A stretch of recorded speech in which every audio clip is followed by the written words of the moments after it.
At ngayong araw nga ay dadayuhin natin ng isang bagong bukas na food bazaar na bukod sa napakalinis, maganda, malawak ay isa na nga ata ito sa pinakamasayang food bazaar na napuntahan ko. Paano ba naman, bukod sa mag food trip ay marami sila ditong artists at mga performers. May comedians, dancers, mga banda,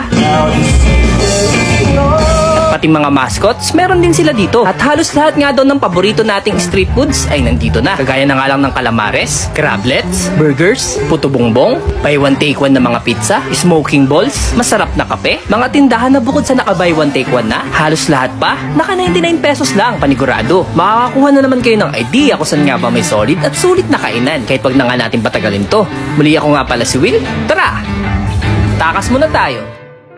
At ang takas nga natin ngayong araw ay dito lang naman sa isa sa pinakasikat na night market sa Manila. Dahil dito sa may Tutuban Center, malapit nga lang sa Robinson Supermarket, ay matatagpuan nga natin ang Playba Manila Food Park. Dahil yung sikat nga na food park sa harapan ng Tutuban Center sa may Bonifacio, ay dito na nga inilipat sa tabi ng Robinson Supermarket. Pagdating nga namin dito mga katakas, ay mga cute na mascots ang sumalubong sa amin. Hindi ko nga lang alam kung araw-araw sila nandito, pero araw-araw naman bukas ang Playba Manila Food Park. Open nga sila mula 3 PM hanggang 12 midnight. Weekly nga daw ay meron sila ditong mga performers, kagaya ng mga comedians, singers at mga dancers. Pero syempre, ang pinakadinadayo dito ay ang mga nagsasarapang mga pagkain na bukod sa napakarami nyo ng mapagpipilian ay napakamura pa ng mga presyo. Karamihan nga sa mga stall dito, bukod sa naka buy one take one na, may tig na 99 pesos pa na naka-only rice, naka-only soup at naka-only gravy na din. Kagaya na nga lang dito sa may Grill Town Barbecue, kung saan 99 pesos lang naka-unlimited rice, soup and gravy ka na. Dito naman sa RM Crispy Putok Batok, sa pangalan-pangalan ng stall nila, alam nyo na agad na mga putok batok at mga nagsasarapang Pinoy street foods ang binebenta nila dito. Heto nga't hindi ko na rin napigilan, sa halagang 150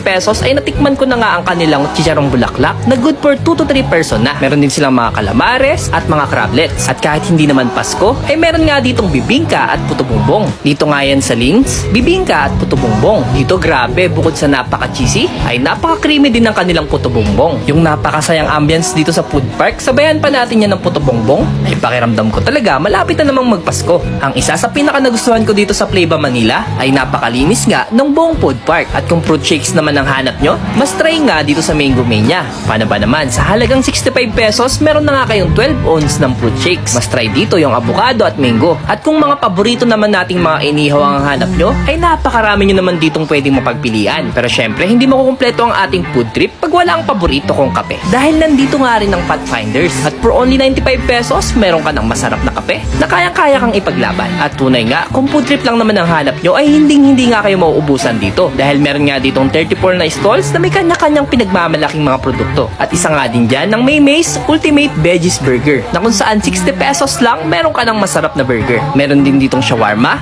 sisig rice, yung paborito naming empanada nandito din. Meron din ditong stall kung saan 100 pesos lang meron ka ng pasta at pizza. Pero para naman sa mga chikiting at piling chikiting, nandito rin ang Magic Ice Cream. Meron silang bubble waffle, tanghulo, at syempre nandito rin yung nag-trending na smoking ball. Yung smoking balls nila dito nasa 150 pesos lang hanggang 200 pesos. Depende nga yun sa size na trip nyo. Tapos yung tanghulo naman nila dito nasa 80 pesos lang per stick. Kala ko nga nung una sobrang tamis nito, pero saktong-sakto lang pala yung tamis niya. Alam nyo ba mga katakas, ang isa sa napansin ko dito sa Playba Manila Food Park ay kahit nakakabukas pa nga lang nila, ay talaga namang dinadayo na sila dito. Pero hindi na nga yan katakataka, dahil kagaya nga ng sinabi ko sa inyo kanina, halos lahat ng paborito nating street foods ay nandito na. Mapapinoy street foods or Korean street foods ay meron nga dito. Pero wait, there's more, dahil kung naghahanap ka kayo ng craft beer or mga alcoholic drinks para mag-chill at mag-relax, ay meron nga din dito niyan. Pero kagaya nga ng lagi nating sinasabi, drink moderately nga lang mga katakas. At kapag nakapili na nga kayo ng mga pagkain na gusto nyong food tripin dito, ay marami nga ditong table and chairs na inalat para sa inyo. Isa pa yan sa nagustuhan ko dito sa Playba Manila Food Park. Komportable nga kayo makakakain at legit halos lahat ng mga pagkain na natikman namin dito ay pasado nga sa mga panlasa namin. Kudos din sa lahat ng staffs at mga vendors dahil halos lahat nga sila ay approachable at mababait. Tapos habang nakain nga kami dito ay may mga banda na nagpe-perform.